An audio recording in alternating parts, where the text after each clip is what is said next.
For decades, Western travelers breezed through Africa's airports with the confidence of royalty, waving their passports like golden keys that opened every door. No questions, no fees, no waiting. Meanwhile, Africans faced grueling visa interviews, humiliating rejections, and financial losses when their applications were denied with no refunds. The imbalance was overwhelming, and for many Africans, it symbolized centuries of unequal power dynamics dressed up as immigration policy. But something seismic has just happened in West Africa. Senegal, long considered one of the most open and stable nations on the continent, has just turned the tables in a way no one saw coming. The country is introducing a new electronic visa system, and it is aimed squarely at Western nations.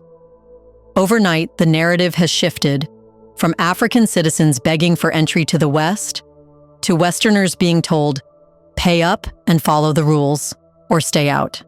So what triggered such a bold move? And why now, when Senegal is supposed to be consolidating its new reformist government? In this video, let's find out.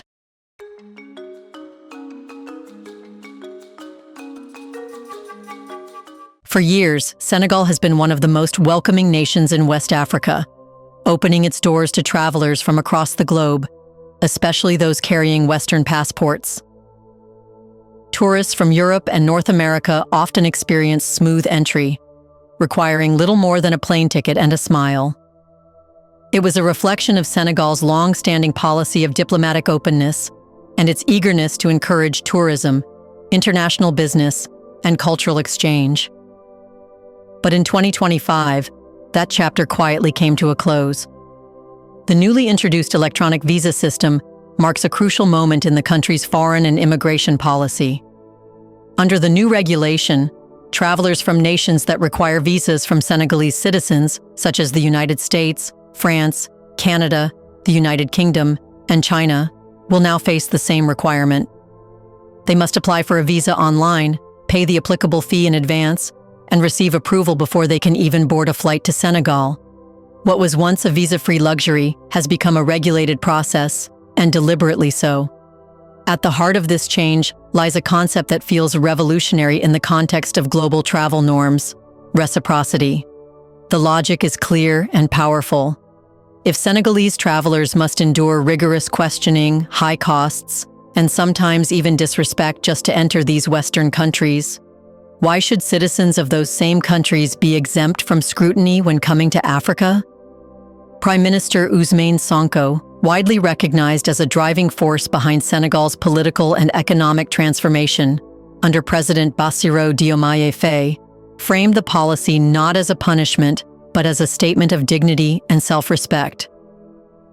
"We are not banning travel," Sonko declared. "We are demanding balance." This isn't just bureaucratic housekeeping, it's a political message in administrative form. For decades, immigration policies have mirrored global power hierarchies, with Western nations controlling mobility while developing countries complied. Senegal's new visa system reverses that dynamic. By holding foreign visitors to the same standards their governments impose on Senegalese citizens, Senegal is not attacking individuals. It is confronting a system that privileges certain nationalities while treating others with suspicion. This new policy is therefore not anti-Western. It is pro-fairness, pro-sovereignty, and deeply Pan-African. However, to fully appreciate the timing of this bold decision, it is essential to examine it within the framework of Senegal's long-term development strategy, known as Senegal 2050. This blueprint lays out the government's plan to modernize the country, reduce dependency on foreign aid, and assert greater control over its economic and diplomatic affairs. Central to this vision is a robust digital economy, one where state institutions are efficient, transparent, and responsive. Immigration reform, therefore, is not an isolated development. It is part of a broader national transformation. Introducing an electronic visa system serves several practical functions. It helps streamline border control, modernize migration infrastructure, and most importantly, generates revenue. The government anticipates that the new system will raise approximately 60 billion CFA francs per year, money that can be reinvested in infrastructure, technology, and public services. In a region where external debt and dependency on international donors remain common, this revenue represents a crucial step toward budgetary sovereignty. This move is not simply about money, it's about justice and lived experience. African travelers have long been subjected to degrading visa processes when attempting to visit countries in the West. From non-refundable fees and interviews that border on interrogation, to arbitrary rejections and delays that disrupt entire trips, the process often strips African travelers of both dignity and agency. Adding insult to injury, when those same Western citizens visit Africa, they are frequently waved through with barely a stamp. This double standard has sparked growing resentment, especially among the younger generation, Pan-African activists, and civil society movements rising across the Sahel and beyond. Before we continue further, tell us, are you enjoying the video? If yes, please like and share the video and subscribe to our channel to watch more videos on Black Africa. Let's continue now. In Senegal, these frustrations have not been ignored. The policy reflects a growing recognition among African leaders that diplomacy must be grounded in mutual respect. Prime Minister Sonko's government is responding to popular sentiment, asserting that Senegal will no longer tolerate being treated as the junior partner in global affairs. The country is not turning inward, nor is it shutting its borders. Rather, it is demanding that those who seek to enter do so with the same humility and paperwork that is asked of Senegalese travelers abroad. The timing also reflects broader global political currents. In the United States, the Trump administration's immigration crackdowns and travel bans, including several aimed at African countries, have left a bitter taste. European countries, too, have adopted increasingly restrictive policies, tightening borders and heightening visa scrutiny under the guise of security or economic pressure. In some cases, these policies have turned into outright discrimination, casting suspicion on African travelers regardless of their documentation or intentions. These developments have not gone unnoticed in Africa, where leaders and citizens alike have grown tired of one-sided treatment. And Senegal is not alone in this realization. Namibia has already adopted a similar reciprocal visa system, applying the same requirements to citizens of countries that demand visas from Namibians. Kenya, Ghana, and Chad are now openly reviewing their own visa protocols and bilateral agreements. You see, what Senegal has done is not merely procedural, it is part of a growing continental trend that sees immigration policy as an extension of diplomatic strength. In this context, Senegal's reform is both a reflection of internal national ambition and a response to external geopolitical shifts. It is a clear declaration that Africa is not begging for approval anymore. It is negotiating from a place of self-worth. The introduction of the e-visa is an administrative tool, but the real power lies in the principle it represents. You see, Senegal's new e-visa system is not just a political statement. It is a leap into modern, digital governance. For decades, immigration systems in parts of Africa have been criticized for being paper-heavy, slow, and vulnerable to fraud. By introducing a fully digital visa platform, Senegal is aiming to close those loopholes and align itself with global best practices. The online platform will allow travelers to submit documents, pay fees electronically, and receive confirmation before boarding their flights. This eliminates long queues at border points, reduces opportunities for corruption, and ensures that only pre-approved travelers reach Senegalese soil. Security officials will be able to run background checks in advance, preventing overstays and curbing illegal employment, a concern often raised by Western nations when defending their strict visa policies. Ironically, Senegal is now adopting those same tools, but for its own strategic advantage. This digital infrastructure also plays a role in regional integration. By improving control over who enters the country, Senegal can negotiate travel and trade agreements from a position of strength.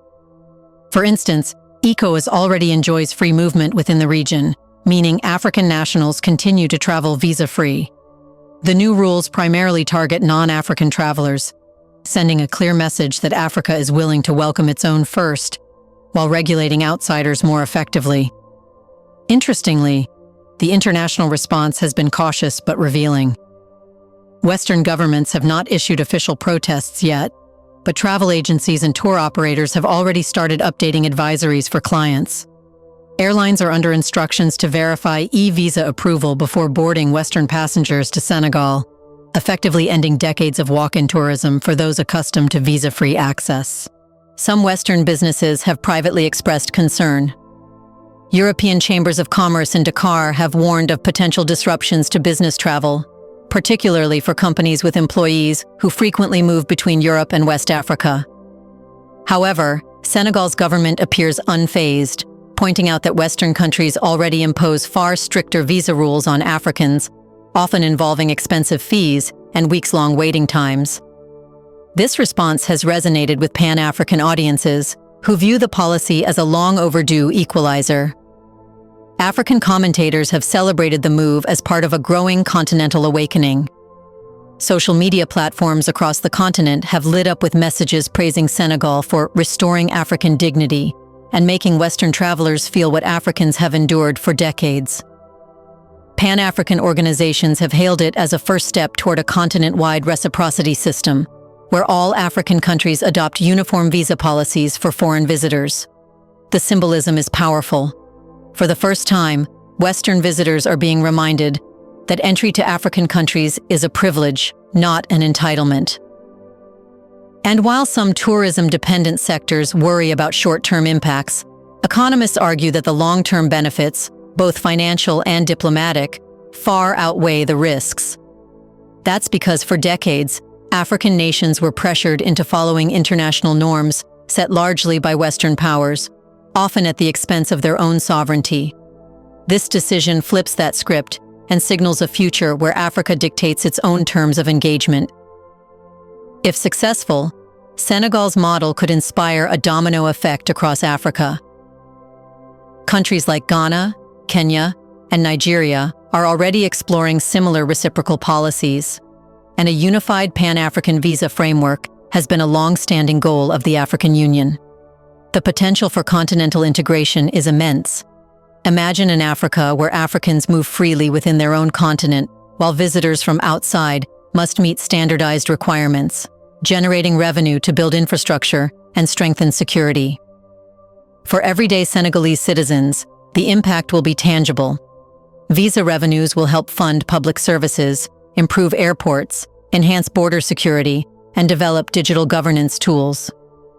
For African travelers, it sends a message of self-respect and fairness.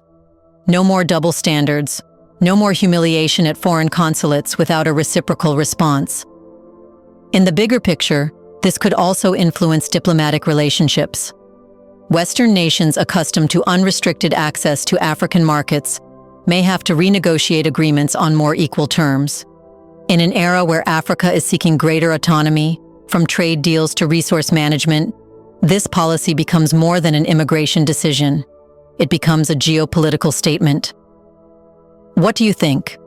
Will Western nations now experience the same humiliations African travelers have faced for decades? Could this move by Senegal spark a continent-wide domino effect of visa reciprocity?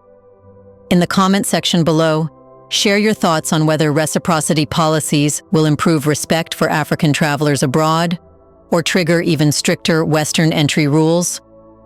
Do you want to watch more videos like this one? If yes, subscribe to our channel and press the bell icon next to it. We bring videos on Black Africa, its history, rich arts and culture, and things the world should know about. Thanks for watching, and until the next video, stay tuned.